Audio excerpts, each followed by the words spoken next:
Literatura Infantil de Monteiro Lobato ou Comunismo para Crianças. Este é o título de um livro polêmico escrito em 1957 por um monsenhor, o padre Sales Brasil. Na época em que saiu esse livro, saiu também um artigo em um jornal muito respeitado, que era editado pelos jesuítas, chamado O Catolicismo.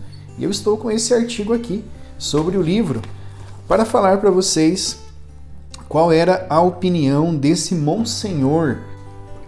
Ele diz assim, que as obras do Monteiro Lobato são uma preparação psicológica de nossas crianças para a futura aceitação das teses marxistas, que na obra de Monteiro teria negação de uma causa superior à matéria, negação da divindade de nosso Senhor Jesus Cristo e da existência de Deus, negação da espiritualidade da alma, negação da verdade lógica, ontológica e da certeza absoluta, negação da moralidade e do pudor, da mentira e da força do direito, negação do vínculo matrimonial indissolúvel, negação da hierarquia social e pregação do igualitarismo, negação do direito à propriedade particular, negação do respeito devido aos pais e superiores,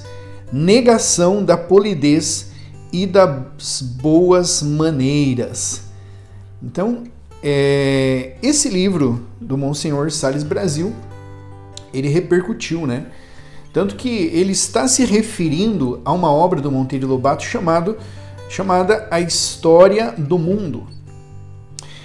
Depois, nesse artigo, tem também o senhor Edgar Cavalheiro, um intelectual que saiu em defesa da obra de Monteiro Lobato. Então, quando foi publicado, a crítica do Monsenhor Sales Brasil, o Edgar Cavalheiro, ele publicou algo em defesa de Monteiro Lobato. Ele diz assim que dizer que a obra do Monteiro Lobato é comunista, isso é tolice. Então ele chama o padre de tolo, e ele reforça mais uma vez que é tolice.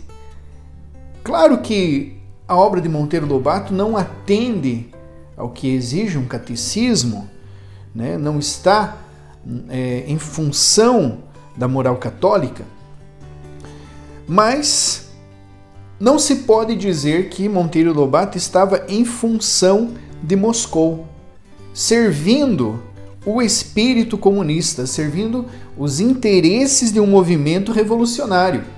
Não é porque Monteiro Lobato não é uma obra catequética, diz o senhor Edgar Cavalheiro, não é porque não é uma obra catequética que Monteiro Lobato esteja servindo ao Partido Comunista. Porém, Edgar Cavalheiro não apresenta nenhuma prova.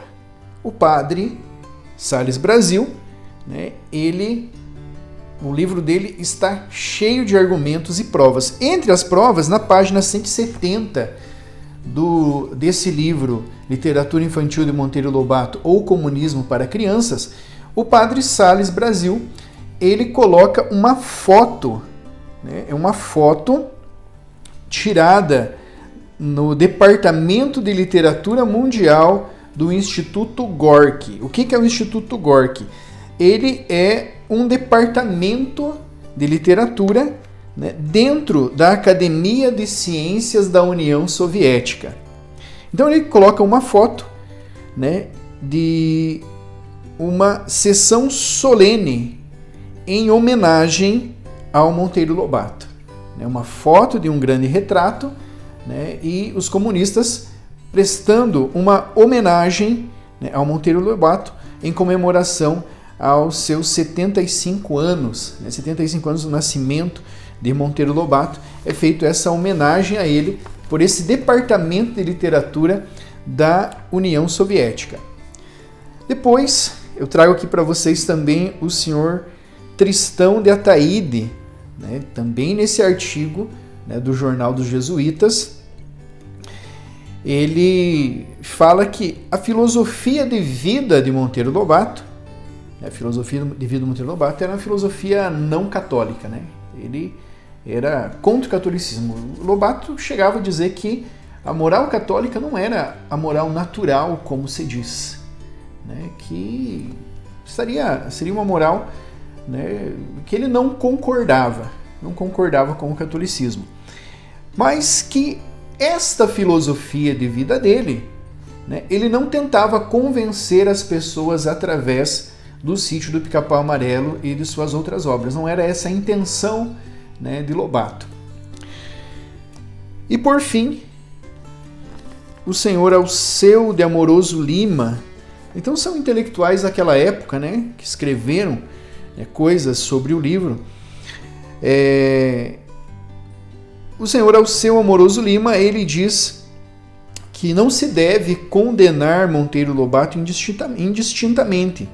Né? Ele elogia o livro do padre, do Monsenhor Sales Brasil, mas ele diz, olha, é preciso fazer uma distinção, mostrar à criança os livros bons e os livros perigosos, mas ele não diz quais são os livros bons. Ao contrário do Monsenhor Sales Brasil, que fundamenta de modo exaustivo todos os argumentos que ele levanta contra a obra de Monteiro Lobato.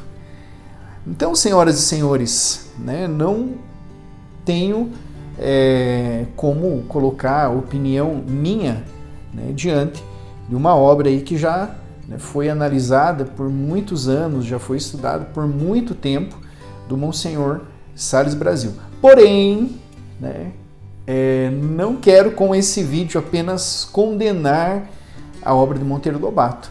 Se nós formos falar do ponto de vista da literatura, a literatura ela tem a função de educar, instruir e distrair a criança. E as três são importantes. Distrair não é menos importante do que educar. Eu digo para vocês que eu não jogaria Monteiro Lobato no lixo. Eu faria, né, essa distinção, esse cuidado. A História do Mundo, que é o livro que o padre Sales Brasil critica ferrenhamente, né, esse eu deixo de lado. Mas nós não podemos deixar de falar aqui da engenhosidade, da criatividade que tem o Sítio do Pica-Pau Amarelo. E que pode sim ter uma utilidade no contexto de literatura infantil. A criança, ela precisa, como nós adultos, às vezes, fugir um pouco, né, dos problemas, das angústias. E nós saímos dar uma volta de carro, alguns vão ao barzinho, outros fazem uma viagem, e a criança, ela costuma fugir para dentro, fugir para o mundo da sua imaginação. E ela precisa de lugares onde ela se sinta bem. Muitas vezes, um lugar onde a criança se sente bem, né, para fugir dos seus temores, dos seus problemas, é o Sítio do Pica-Pau Amarelo. Tem um outro ponto de Monteiro Lobato que também não posso deixar de falar, que são as suas adaptações dos contos de fadas, né, e outros clássicos. Ele traduziu e adaptou Andersen, Irmãos Grimm, Pinóquio, né, do Collodi e vários outros livros. Essas adaptações, né, eu não recomendo. Não são boas. Né? Primeiro porque são adaptações. Adaptações são mutilações. Né? São pedaços. Imagine você pegar uma pessoa e adaptá-la. Né? Imagine você conhecer a Capela Sistina, pintada por Michelangelo, ou você ver uma adaptação, né, no interior do Brasil, uma cidade lá, né, fazer uma adaptação, e um pintor reconhecido naquela cidade fazer uma adaptação da Capela Sistina. Eu pergunto para você, é a mesma coisa, né, que ir à Capela Sistina e ver a pintura de Michelangelo? Não é. Né? Então, mutilações não são, né, a obra em si. Né? Adaptações são mutilações. Então, eu não recomendo adaptações. Porém, estas adaptações Monteiro Lobato, elas são mais graves ainda. São mais graves ainda. pelo seguinte, o próprio Monteiro Lobato, nesse livrinho aqui, ó, Maria Antonieta Antunes Cunha, Literatura Infantil, né, ela coloca um trecho do Monteiro Lobato dizendo, ele mesmo falando sobre as suas adaptações. Ele diz assim que se encarregou e fez um grande esforço para limpar os contos de fadas de toda a fantasia, de toda a besteira, né, de tudo aquilo que é mágico, que é lúdico, trazendo as crianças para uma literatura mais real, mais útil. Então esse utilitarismo, né, ele é próprio também do comunismo. Então, resumindo, né, o meu vídeo aqui, né, sigo a opinião do Monsenhor Sales Brasil, abro, né, uma exceção ao Sítio do Pica-Pau Amarelo, tem histórias que são boas, recomendo aos pais que leiam junto, que acompanhem, né, entendam o que estão dando para os filhos. Eu li muito o Sítio do Pica-Pau Amarelo, né, não virei comunista, então é uma obra de arte, né, é uma obra de arte, pode ser útil à literatura, pode, com certeza, né, eu não tiro o mérito da grandeza de Monteiro Lobato. Eu sou um cristão, se eu for escrever uma obra e tivesse a engenhosidade de Monteiro Lobato, né, teria, né, assim, um fundo de cristianismo na minha obra, né, como por exemplo Miguel de Cervantes no livro Dom Quixote de La Mancha. Né, não há dúvida de que Dom Quixote era um católico. Né, ele está ali, né, a alma de Miguel de Cervantes está ali em Dom Quixote de La Mancha. Então tem, né, aquilo que Monteiro Lobato acreditava por trás das suas obras, mas não podemos dizer que a obra de Monteiro Lobato era ruim, que é algo para ser desprezado. É sim muito útil à educação, muito útil à literatura, mas precisamos, né, prestar atenção nestas ressalvas. E as recomendações, né, as adaptações de Monteiro Lobato, eu não recomendo. Eu não recomendo nenhuma adaptação, mas as adaptações dele são piores ainda do que outras adaptações ingênuas que tem por aí, porque ele sabia exatamente o que ele estava tirando, né, e o que ele estava incluindo nos contos de fadas, e quando você faz isso, você modifica um conto de fada, você modifica um clássico, né, você comete, né, uma mutilação, uma destruição de uma obra-prima. Então espero ter ajudado aí famílias que me seguem, amigos, alunos. Um forte abraço a todos. Se gostaram, não esquece de curtir aí e seguir o meu canal, também o meu perfil. Deus abençoe.